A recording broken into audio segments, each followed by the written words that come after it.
Seja bem-vindo ao canal Conhecer é Preciso. Mais uma vez, um bate-papo informal, descontraído, reflexivo sobre o nosso tempo. Eu gostaria de bater um papo com você sobre uma pergunta que está no Evangelho de Lucas, quando ele diz: será que haverá fé na terra quando o Filho do Homem voltar? Quando Jesus Cristo retornar na sua segunda vinda, será que haverá fé na terra? É uma boa pergunta.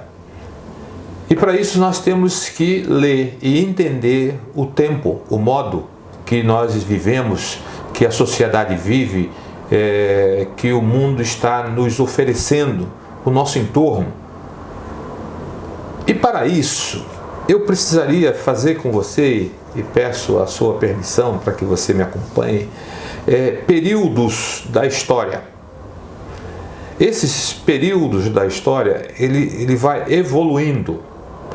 E aí nós vamos ter uma percepção do tempo que nós estamos vivendo, do modo que nós estamos vivendo. Haverá fé na era digital? Seria essa pergunta que eu vou buscar responder no final. Para isso, eu queria conversar com você sobre os períodos da história. No período da história, nós vamos ter algumas informações interessantes. Não vamos começar antes de Cristo, vamos depois de Cristo, depois da sua morte. Nós vamos começar num período chamado Idade Média. A Idade Média teve a duração de mais ou menos 1000 anos, foi de 476 depois de Cristo até 1453 depois de Cristo. Nós estamos falando 1453, 40, 50 anos antes do descobrimento do Brasil. Nós estamos bem próximos. Depois da Idade Média começa a Idade Moderna, que vai ter uma durabilidade de mais ou menos de 300 anos. É o final da Idade Média e vai até a Revolução Francesa em 1789. Começa-se a Idade Contemporânea, da Revolução Francesa até 1945. 45 foi o final da Segunda Grande Guerra. Depois vem a pós-modernidade, de 45 para cá. A pós-modernidade começa depois da Segunda Guerra Mundial, 1945. E essa pós-modernidade, ela vai se subdividindo. A primeira subdivisão foi de um sociólogo, e ele disse que ele cunhou a frase modernidade líquida. E ela é perceptível nos anos de 1960, segundo o sociólogo polonês Zygmunt Bauman. E essas relações sociais, econômicas e de produção são frágeis, são maleáveis, como os líquidos. Por isso que ele denominou modernidade líquida.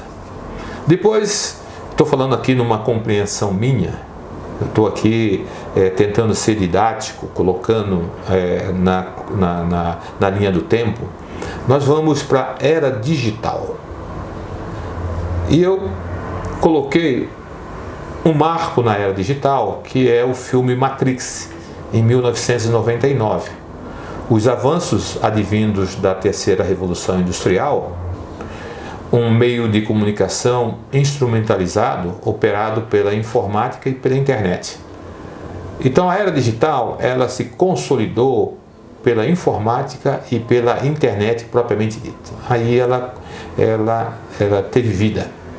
Matrix, esse filme retrata muito bem isso. Depois nós chegamos à transformação digital. A transformação digital, segundo os estudiosos, são os 3 As: análise, automação e inteligência artificial. É o que nós estamos vivendo.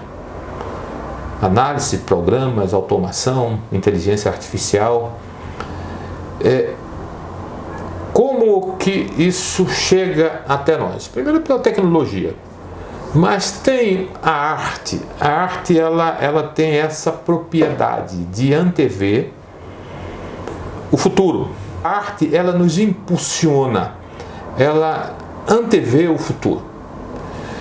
E as artes são as intérpretes do modo e época da sociedade. E eu queria eu queria conversar com você, segundo as minhas inquietudes, sobre alguns filmes. Na Globoplay, a série Fronteiras, que começou em 2008, ela está na 5ª temporada. 2008, temos 12 anos. Na sua primeira temporada, ele já falava de teletransporte, de nanotecnologia, cibernética, inteligência artificial, matéria negra, animação suspensa. Ou seja, são temas que a série retrata como se fosse, já tivesse o domínio pleno pelo homem. Ela antevê isso. É uma série muito interessante. E eu vejo que ela está interpretando. Há 12 anos atrás já estava pensando nisso. Eu fico imaginando a ciência, 12 anos, daqui a 12 anos, como ela já evoluiu, como foram rompidas as fronteiras. Por isso que esse filme tem o nome, essa série tem Fronteiras. São várias fronteiras que vão sendo conquistadas, vão sendo derrubadas. Eu achei muito interessante.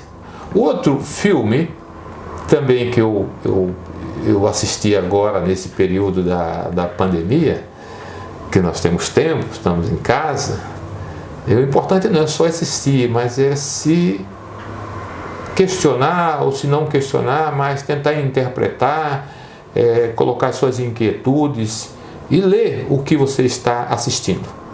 Na Netflix tem uma série chamada Black Mirror.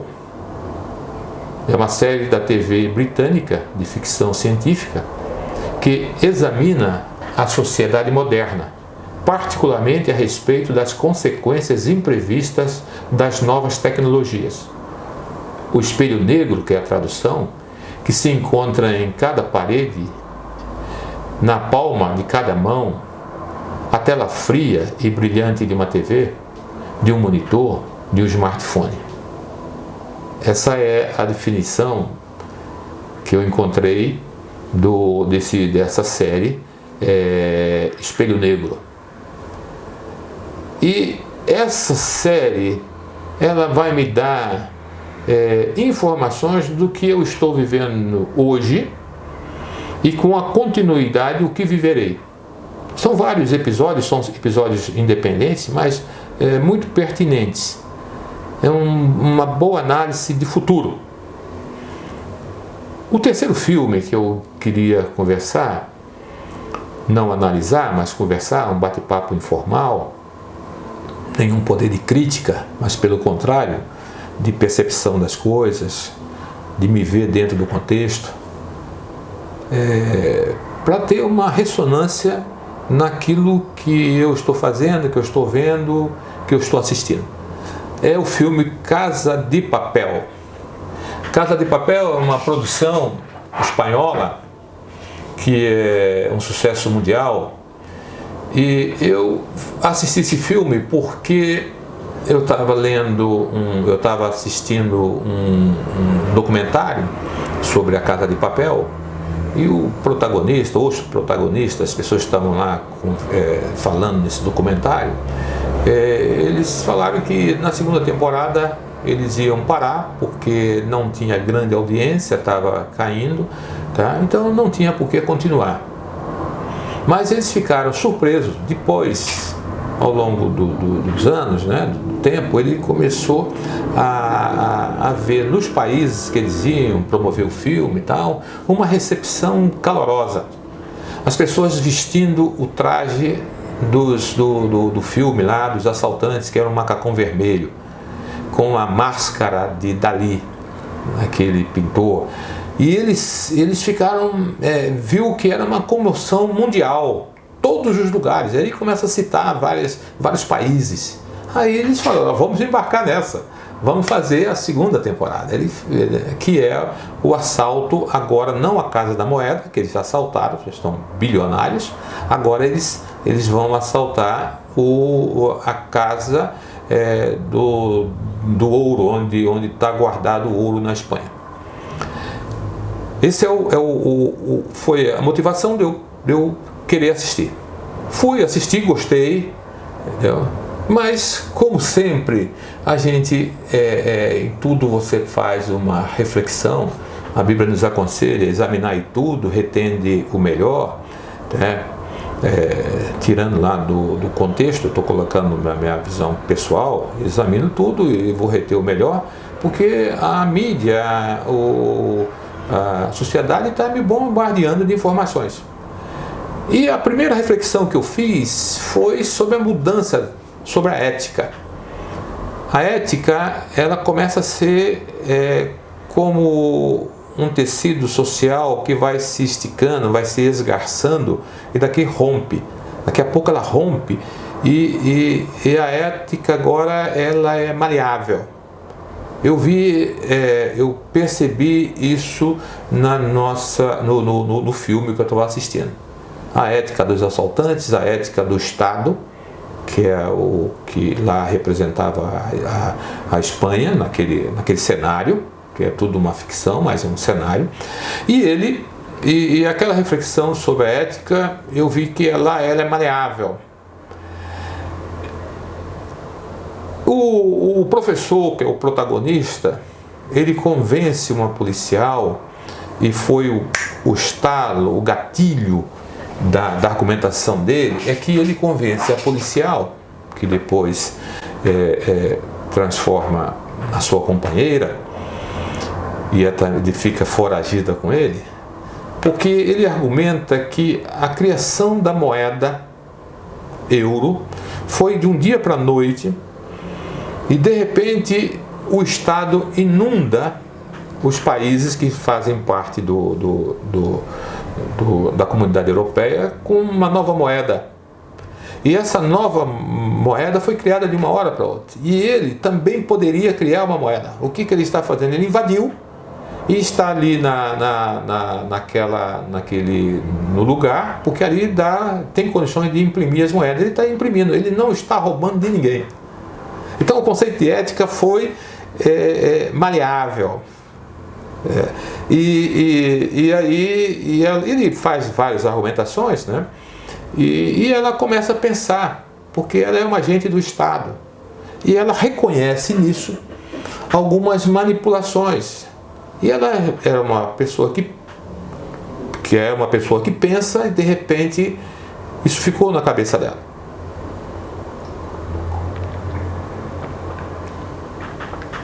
Também o filme vai nos relatar que o sistema político do governo, ele é tudo aquilo que nós não gostaríamos que fosse: torturador, manipulador. E não tem transparência. E os ladrões, esse grupo que está dentro da casa, né, ele começa a ser transparente. O professor chega um momento que tira a máscara, sendo transmitido para o mundo todo, ele tira a máscara e se apresenta e diz que voltou por causa da tortura que fazia com um dos seus comparsas, dos seus amigos lá do crime. Então, de repente, o mocinho, que é o Estado, ele vira vilão. O vilão, que eram os assaltantes, eles viram mocinho. E ele retrata isso porque a sociedade espanhola, no filme, é uma ficção, tá? Não estou falando mal da sociedade espanhola de forma nenhuma, mas no filme a sociedade está ao lado dos assaltantes. Então nós vemos aí a mudança de paradigma, tá? Aí quando eu vi isso, eu vi que ele conseguiu gerar uma empatia. O povo agora compreende, entende e está solidário com eles. O mundo, a forma de agir Por isso que o apóstolo Paulo, falando nos Romanos, ele diz que não tomeis a forma do mundo, não fique com a conformidade do mundo, mas renovai pelo entendimento. De repente nós estamos sendo persuadidos, convencidos e tomamos a forma. A nossa ética começa a ser também distorcida. E o mais interessante é que nessa percepção que eu tive, tá, eu vi traços de psicopatas, de pessoas doentes que banalizam a vida. Aí eu tenho visto ali no enredo, eu vi no enredo dos protagonistas, tanto do Estado quanto dos assaltantes, distúrbios mentais, conflitos internos, conflito passado da existência. Nós temos ali uma moça que é uma das protagonistas, Tóquio, temos o namorado dela, o Rio, a Nairobi, que depois é executada por um agente do Estado com satisfação nos olhos, o próprio agente do Estado. Nós temos o professor com toda a sua diplomacia, mas também um neurótico, o Denver, que é o filho do Moscou. Enfim, nós temos ali um enredo que todos eles têm um traço de psicopatia, eles são psicopatas. E o que me saltou os olhos, aqui que eu chego aqui que começou a minha reflexão. Até então era apenas um lazer, uma diversão, assistindo no meu sofá, tranquilo, comendo minha pipoca, tá? Mas me saltou os olhos, me incomodou o coração, foi quando tem um dos assaltantes, que é o irmão do professor, chamado Berlim, um psicopata. Ele está num flashback para explicar o momento que eles estavam vivendo. Então, naquele flashback, ele está com o irmão num restaurante e de repente parece um homem alto, grandão, gordo, né? E a câmera retrata bem o seu jeito de ser, o seu biotipo. De repente ele entra e dá um sorriso sarcástico. Eu nem percebi, eu tenho que voltar o vídeo para perceber. Ele dá um sorriso porque ele riu da gravata borboleta do Berlim. E o Berlim não gostou disso. Por causa desse sorriso, esse psicopata que banaliza a vida, vai no banheiro junto com o rapaz entra no banheiro e ele assassina o cara com um garfo, com uma satisfação e sem nenhuma consequência, uma forma gratuita. E eu me pergunto assim, por que coloca uma cena dessa se não tem nenhuma repercussão, não tem um sentido? Aí eu comecei a ver, a partir daí, traços de neuroses, de psicopatias e nessas pessoas que compõem tanto do Estado, que tem uma torturadora também, tanto nos coronéis lá que estão administrando o problema. A gente vê esses traços. O que me veio à mente, que a fantasia do imaginário popular, ela começa a ser real nas telas da ficção, do entretenimento. De repente ela começa a influenciar a mente das pessoas. Poxa, aí você apelou, agora você está dizendo que o que eu assisto eu vou imitar. Não é isso que eu estou dizendo. Eu estou dizendo que vai se plantando informações. E eu me lembrei de Paulo falando aos Filipenses, no capítulo 8, no capítulo 4, no verso 8, ele vai dizer assim: quanto ao mais, irmãos, tudo que é verdadeiro, tudo que é honesto, tudo que é justo, tudo que é puro, tudo que é amável, tudo que é de boa fama, se há alguma virtude e se há algum louvor, nisso pensai. Aí eu comecei a pensar, tem louvor, tem glória ao Senhor é justo, é puro, é verdadeiro. É uma ficção, mas vai influenciando a nossa vida. Por isso que Lucas, no capítulo 18, no verso 8, ele vai dizer: quando, porém, vier o Filho do Homem, porventura achará fé na terra? Porque nós não estamos mais preocupados no que é justo, no que é puro, no que é amável, no que é de boa fama, onde há virtude, onde há louvor. Nós não estamos mais pensando nisso. O propagador da arte dos nossos tempos, que é o espelho negro, ele está nos influenciando e tomando o nosso tempo. Não estou dizendo que você e eu vamos fazer isso. Eu estou dizendo que isso vai tomando o nosso tempo e nós deixamos de fazer aquilo que é agradável ao Senhor.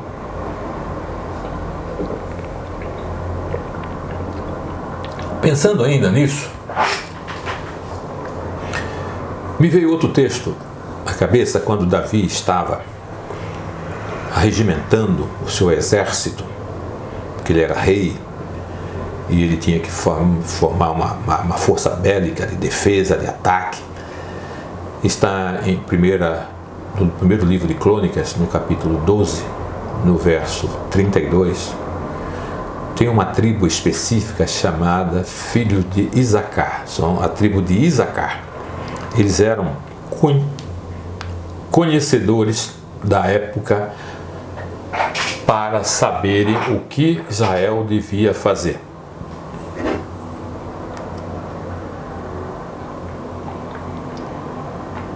Os filhos de Isacar, eles eram mulheres e homens que tinham discernimento, entendimento da época, do conhecimento da época. Nós estamos vivendo na atual época, na época digital, e nós não estamos atinando, percebendo, questionando, refletindo sobre a nossa época. E Davi chamou esses homens, essa tribo, esses homens, essas mulheres dessa tribo, que eles eram conhecedores da época, para saber o que Israel devia fazer. Nós, pelo menos, devemos ser conhecedores da época para influenciar, primeiro, nossa vida, dos nossos familiares, da nossa igreja, em que época que nós vivemos. E o sábio Salomão, ele vai me dar uma informação preciosa. Eclesiastes capítulo 8, no verso 6, ele diz assim: porque para todo propósito há tempo e modo, porquanto é grande o mal que pesa sobre o homem. O sábio está dizendo que tudo tem um propósito, tudo tem um tempo, tudo tem um modo, porque é grande o mal que está sobre o homem, está sobre cada um de nós. E as artes, especialmente, eu estou falando dos filmes,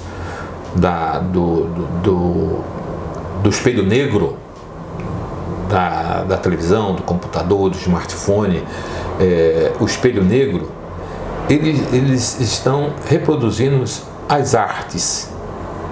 E as artes, elas são as intérpretes do modo e época da sociedade.